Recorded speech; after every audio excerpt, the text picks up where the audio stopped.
Assalamualaikum warahmatullahi wabarakatuh. Selamat pagi semuanya. Untuk aktivitas pagi hari ini kita mulai ya.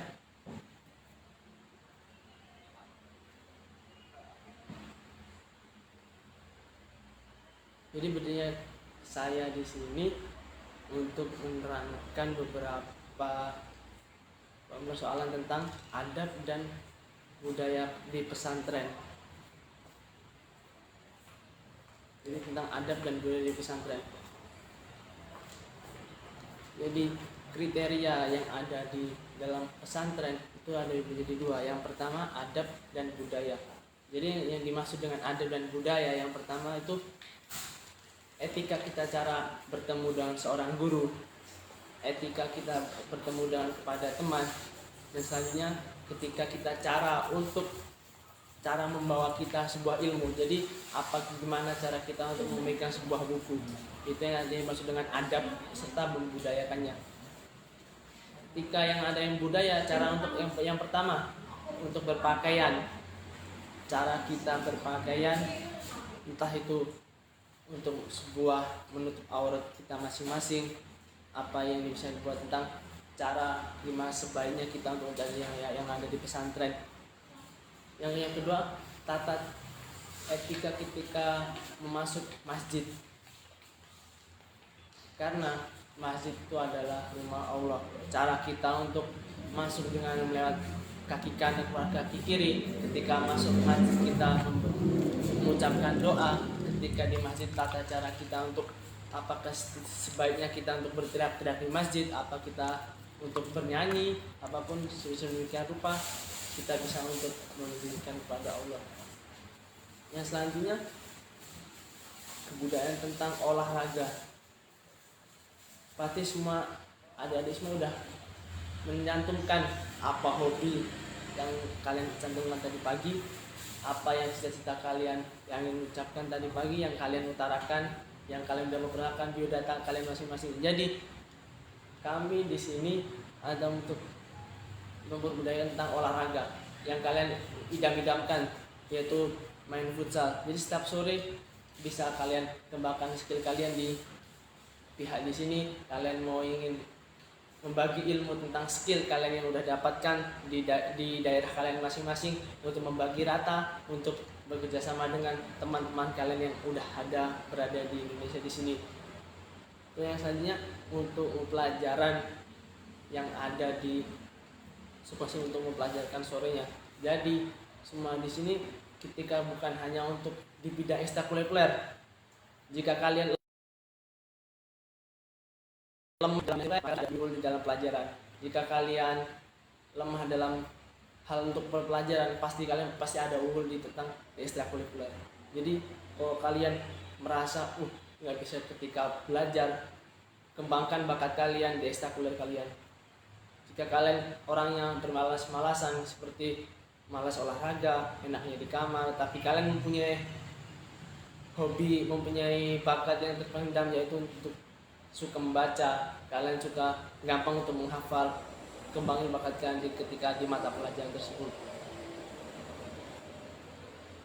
Selanjutnya di sini untuk memperjelas,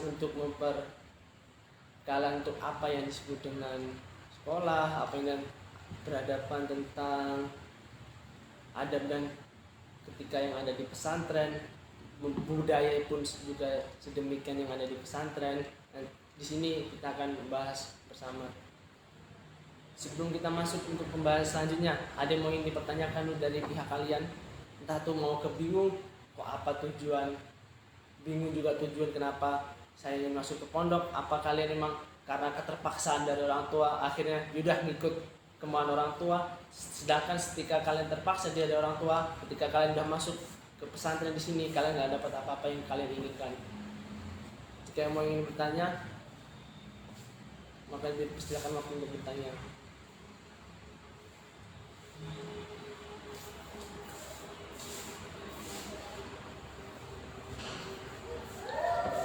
Baik, kalau nggak ada pertanyaan selanjutnya, saya akan melanjutkan yang lebih memahami tentang yang dimaksud dengan adab dan etika yang ada di pesantren. Jadi yang di sini untuk mempelajari pondok, pelajaran yang ada yang terpenting itu ada 3. Yang pertama akidah. Yang dimaksud dengan akidah itu adalah tauhid. Jadi seperti yang kita bayangkan, percuma orang-orang yang mereka udah pintar, percuma mereka yang udah punya ilmu yang banyak, tapi akidah mereka, tauhid, rasa kepercayaan mereka terhadap Tuhan mereka lemah. Kebanyakan dari orang-orang yang udah pintar, mereka yang memintari orang lain. Kebanyakan orang yang udah punya berilmu, mereka berilmu kalian enggak, seperti membodohkan orang yang udah bodoh.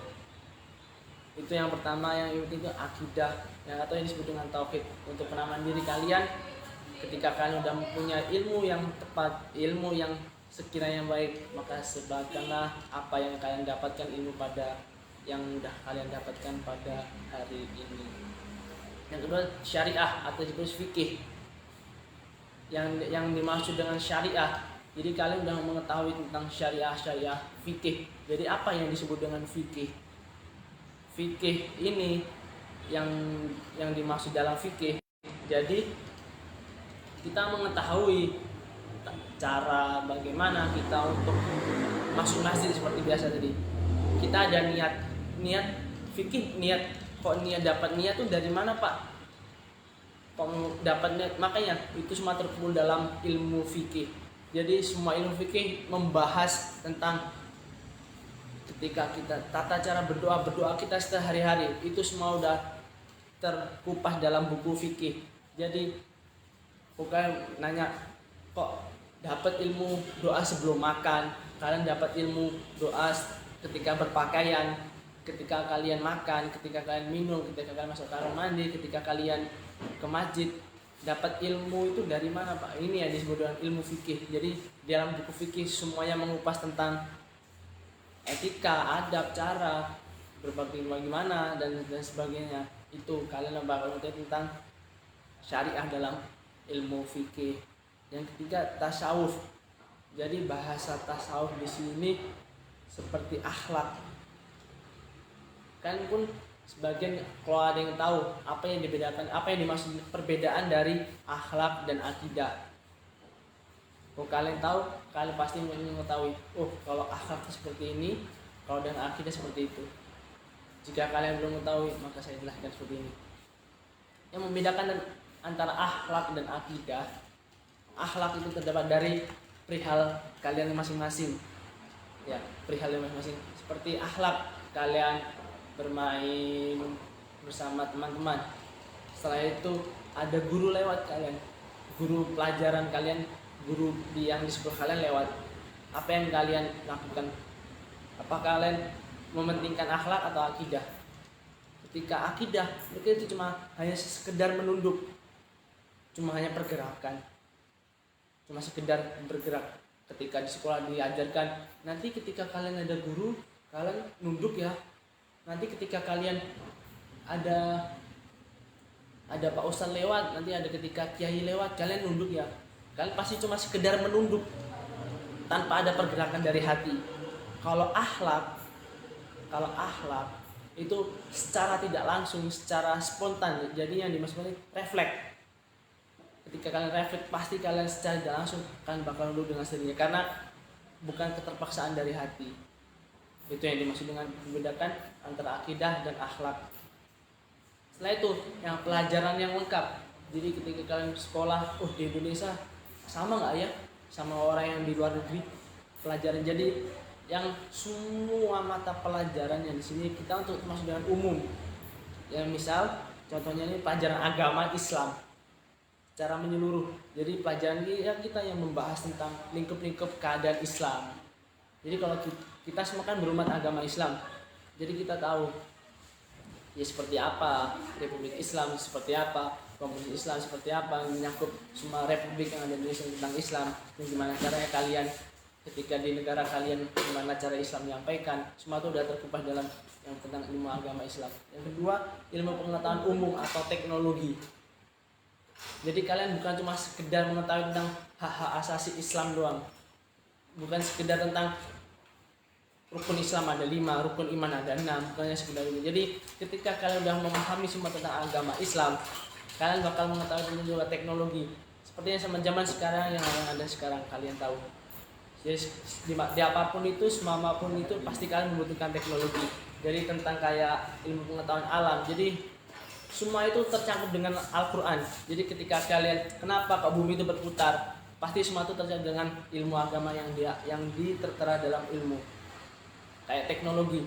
Kenapa paribahasanya sekarang semuanya berjalan dengan online, semuanya pun berjalan dengan memakai teknologi umum, teknologi yang secara instan. Karena kenapa? Semua itu sudah tertera dalam Al-Quran bahwasanya pasti itu akan ada yang terjadi suatu perbedaan, perubahan yang secara spontan, secara langsung. Jadi yang selanjutnya pelajaran tentang tahfidzul Quran, hadis serta pemahaman. Jadi berkesinambungan dari ketiga tadi. Yang pertama tentang pelajaran agama, yang kedua tentang pengetahuan atau yang teknologi, yang ketiga adalah pelajaran menghafal tahfidzul Quran, hadis. Karena dari hadis dan Al-Quran ini, jika kalian untuk bisa menghafal, bisa memahami isi kandungan yang ada dalam Al-Quran, kalian juga bisa mengerti beberapa hadis. Semisal kalian makan sambil duduk, pasti dianjurkan kalian makan dan minum sambil duduk. Habis setelah itu baca doa. Karena kenapa? Di situ ada tertera dalam hadis. Contoh, makan dalam hadis menerangkan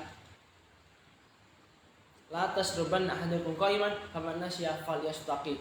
Jadi ini di situ sudah tertera, apabila kalian makan dan minum hingga kalian sambil berdiri maka mutlakana. Jadi di situ kita udah tahu bahwasanya tiga mata pelajaran itu udah berkesinambungan. Yang pertama, dalam Islam kita dilarang. Kok ngapain sih? Bukan dilarang. Kalau ngapain sih di sini tuh katanya nggak boleh makan sambil berdiri, minum sambil berdiri. Itu dalam ilmu udah dijelaskan kita tidak dibolehkan. Dalam ilmu materi, karena kesehatan kita, mengandung kita, gimana lambung kita yang terkena, semua itu udah tertera dalam Al-Quran, dalam hadis. Makanya hadis ini dan Al-Quran penguat kalian. Contoh, kalian ragu untuk melakukan, kok semua itu dilakukan dengan tangan kanan daripada tangan kiri, kok bisa penting sama-sama tangan. Dalam hadis dikuatkan lagi. Contoh misalnya al-yadu yumna khairu fi yadi yusra.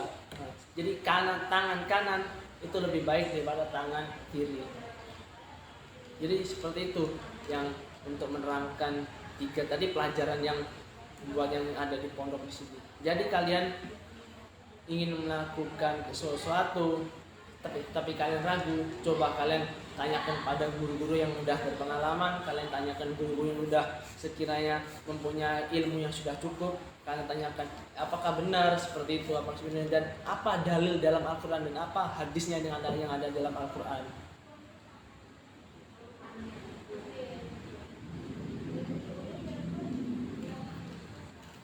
Jadi selanjutnya apa yang dibedakan dengan apa bedanya coba santri di luar sama santri di pondok? Kebanyakan orang mikir itu perasaan sama aja.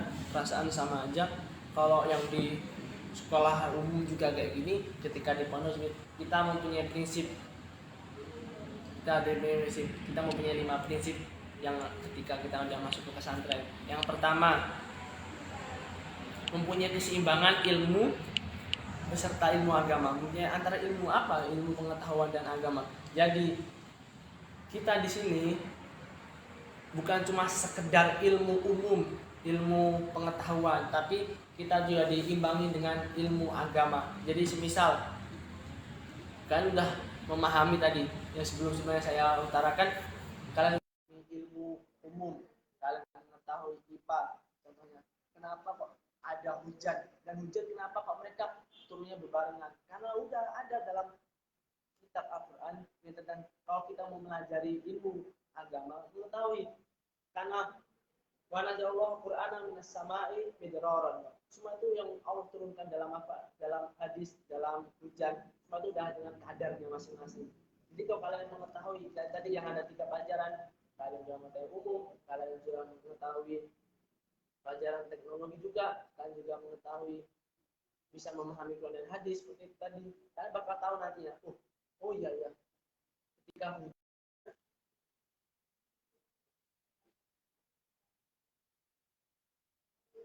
membedakan kalian?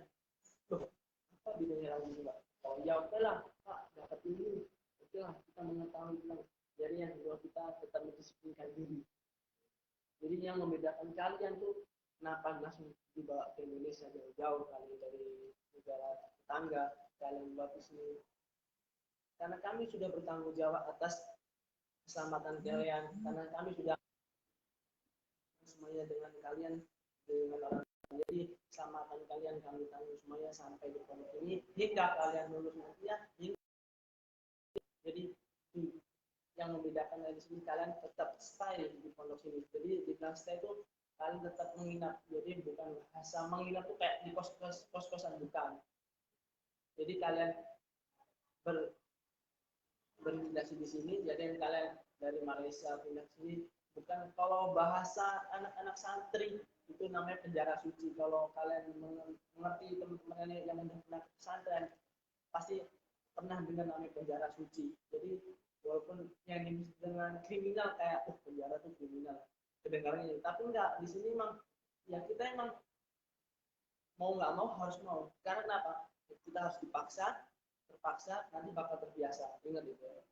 Kalian masuk sini pasti entah itu walaupun dari sini kalian, ketika kalian udah stay di pondok sini, kalian stay di pesantren sini, kalian udah menetap di sini, nggak bisa keluar, karena emang juga cuaca di sini juga nggak terlalu mendukung. Makanya di sini kita harus tetap stay di pesantren ini. Makanya pasti kalian terpaksa nanti. Yang pertama kalian bakal terpaksa, pasti kalian juga terpaksaan nanti bakal biasa. Dipaksa, pertama terpaksa, ingat pasti terpaksa. Habis itu dipaksa untuk kalian gimana cara sabar, gimana kalian untuk memanipulasi teman-teman kalian masih waktu. Jadi di sini maksud dengan manipulasi itu bukan masalah ini. Jadi kita kayak bertatabur lagi kayak sama teman-teman yang tinggal itu terbiasa. Nanti ketika kalian sudah sampai 2 minggu, 1 bulan, 3 bulan, sampai 1 tahun, tidak terasa kalian udah hingga lulus, nanti ketika kalian mau wisuda, nanti bakal terasa, terbiasa juga ya rasanya kalau di pondok bersama teman-teman. Nanti di situ ada banyak sejuta kenangan. Saya pastikan pasti di situ banyak sejuta kenangan di jalan. Karena kenapa? Cuma di pesantren saja, cuma ada di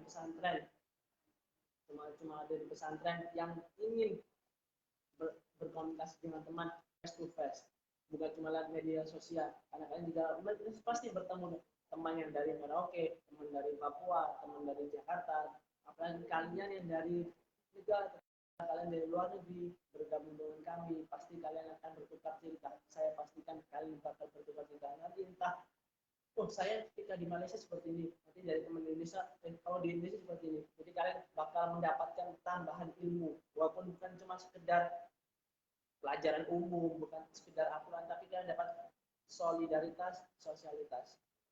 Itu kalian pasti dapatkan di situ, ilmu tambahan kalian yang langsung mengenang dalam hati kalian, karena itu banyak sejuta kenangan yang ada di dalamnya. Nah itu 4 pendidikan dan menuju pemimpinan. Nah, maksudnya apa? 4 macam pendidikan yang menuju kepemimpinan. Nah, seperti ini. Jadi dari teman-teman kalian tadi yang sudah saya tanya satu persatu tentang hobi kalian apa, tentang cita-cita kalian apa. Saya jadi sukses, Pak. Salah satu dari teman kalian, saya ini membanggakan orang tua, jadi saya ini sukses. Nah, ingat, kebanyakan orang buat apa sekolah, ujungnya juga kerja, dapat uang ini. Ingat beda. Kalau orang bekerja dengan berpikir, dengan orang yang bekerja dengan hanya mengandalkan otot, itu mungkin bakal beda rasanya.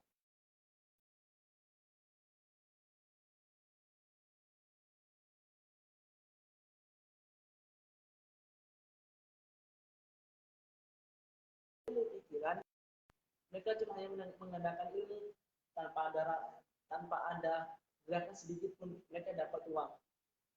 Walaupun cuma dengan duduk seperti ini, kalian menyampaikan sesuatu yang sekiranya memotivasi teman-teman kalian, memotivasi sebenarnya, pasti kalian mendapat uang karena cuma seperti itu. Kok kalian cuma mengandalkan otot, kalian bekerja keras, kalian siang berangkat pagi siang pulang malam, padahal kalian juga kekurangan. Jadi yang di sini yang membedakan energi kalian, yang membedakan kalian itu cuma di energi kalian. Kalau energi mana pak?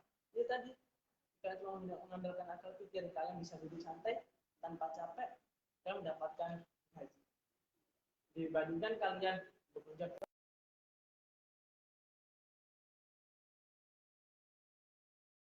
kreatifnya, kalian lama-lama menua tuh ya makin lama makin capek karena usia semakin bertambah bukan semakin berkurang. Pendidikan yang menunjang kepemimpinan itu ada 4. Pendidikan yang menunjang pendidikan nih ada 4 untuk apa kepemimpinan. Yang pertama pendidikan akal pikiran, dari seperti yang saya jelaskan sebelumnya sebelum mulai, pendidikan akal pikiran. Yang kedua pendidikan akhlak. Nah kan berkesinambungan lagi kayak bersangkutan lagi dengan sebelumnya yang tentang adab kalian, apa yang membedakan akhlak dan adab seperti itu lagi. Itu juga termasuk dengan kriteria pendidikan yang ada 4 tadi. Yang terakhir pendidikan jasmani, yang terakhir pendidikan sosial. Jadi saya ulangi lagi nih, 4 pendidikan yang menunjang kepemimpinan kalian. Jadi kayak rasa ini sukses tuh. Kepemimpinan diri itu apa? Pak benar. Kepemimpinan diri itu seperti apa? Jadi kepemimpinan diri itu tuh seperti ini. Kalian tuh adalah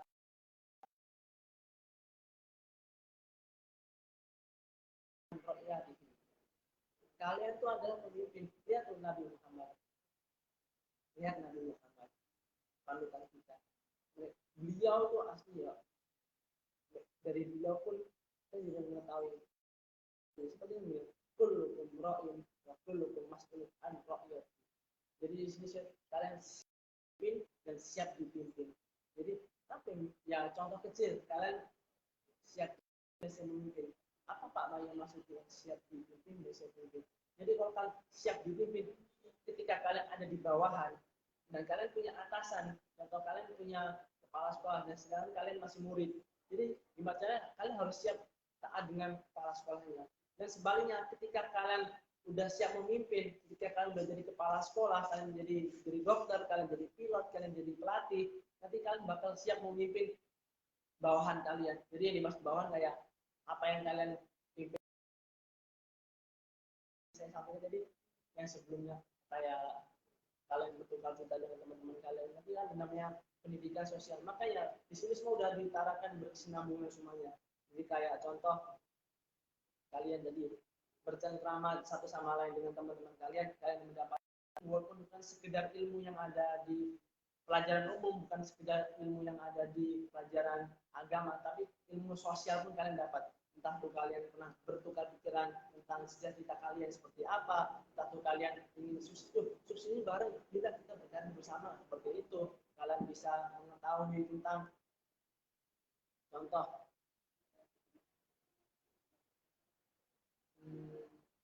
mengetahui tentang pola pikir teman-teman. Loh, kok kamu suka menyendiri? Kalian ajar bareng-bareng. Kamu nggak ada uang ya? Kuliah sini. Ayo kita ini mengisi uang, kita beli jajan bareng-bareng.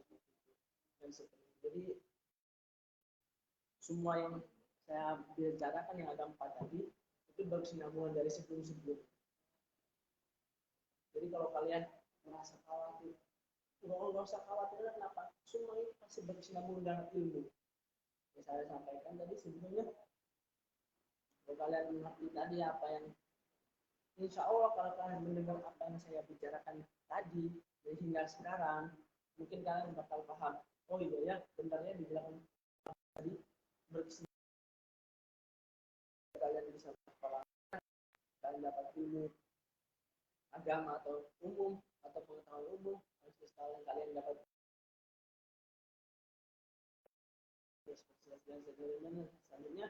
Dan saya juga kalian ada 4 pelajaran. Oh iya benar tadi apa tentang ilmu, habis itu akal pikiran, benar tadi yang bilang jasmani. Jadi kayak ketika kalian belajar itu sosial, kalian apa namanya tidak menyendiri, maksudnya tidak menyendiri, kalian bisa berkontribusi dengan teman-teman, bukan hanya sekedar menyendiri saja. Kalian baru datang di pondok sini, kalian datang baru di sekolah sini, kalian cuma hanya menyendiri, habis itu merenung, kangen orang tua. Seperti itu yang kalian harus hilangkan dalam diri kalian masing-masing. Karena kenapa? Semua yang ada di madrasah sini, semua yang ada di pesantren sini, semua yang ada sekolah ini adalah keluarga. Ingat itu. Semua yang ada di sini kalian sebut keluarga. Mau kalian menyebut saya Pak, mau menyebut apa, mau kalian butuh apa-apa, mau kalian butuh sesuatu, pasti kami ketemu. Contoh misal, Pak, minta tolong tidak berobat karena saya punya sakit perut. Pasti kami lakukan apa, keselamatan kalian pasti kami jaga. Keselamatan kalian pasti kami. Makanya dari situ bersinambungan juga, bersangkutan juga dengan hidup stay di pondok. Terus dibilang stay ini kayak menetap di sekolah, jadi nggak ada namanya keluar masuk sekolah, keluar masuk madrasah, keluar masuk pondok, keluar masuk pesantren, nggak ada. Jadi tetap full 24 jam kalian menetap di kamar pesantren. Jadi setelah itu kan punya pesantren punya kepribadian yang baik. Jadi apa yang kepribadian yang baik? Jadi yang yang baik itu benar ibadahnya, boleh akhlaknya, salam akidahnya, berbeda pikiran, saya berpikir. Jadi semua itu sudah bersinambungan. Jadi setidaknya kalian sudah memahami apa yang saya bicarakan dari awal hingga saat ini. Jika kalian mendengarkan semuanya, pasti kalian akan mengetahui, oh iya ya. Jadi dari awal yang dibicarakan sampai sekarang bersinambungan. Jadi kayak berkontribusi satu sama lain, entah itu dari pelajaran, entah itu dari sosial, entah itu dari umum, entah itu dari apapun yang kegiatan yang ada di pesantren pasti bersambung semuanya. Maka dari itu semua yang ada di sini pasti ya bersinambung. Ada menyangkut satu sama lain. Jadi untuk materi akidah dan budaya pesantren ya, cukup sampai sini. Mungkin ada pertanyaan. Sebelum saya menutup pembicaraan pada pagi hari ini, ada yang ingin menanyakan sesuatu, apa yang ingin meninggalkan pesan, apa yang juga ingin belum paham lebih detail, bisa hubungi saya lebih sebelumnya ya. Ada yang mau ditanyakan? Boleh. Nggak ada? Ya nanti kalau emang masih belum paham lebih, apa belum terlalu mengerti apa isi seluk beluk di sini, ya bisa hubungi saya, bisa hubungi yang bersangkutannya, ada admin di admin kami. Ya cukup sekian. Mohon maaf bila apa yang merasakan di sini tersindir dengan perkataan saya tadi. Tapi bapaknya ini nyindir saya atau gimana, maksudnya atau gimana, saya mohon maaf yang sebesar-besarnya ya. Mau kalian entah saya tidak sengaja maupun bersengaja, saya mohon minta maaf sebesar-besarnya. Terima kasih. Assalamualaikum warahmatullahi wabarakatuh. Selamat semuanya sukses. Coba benar, makanya nanti kecil.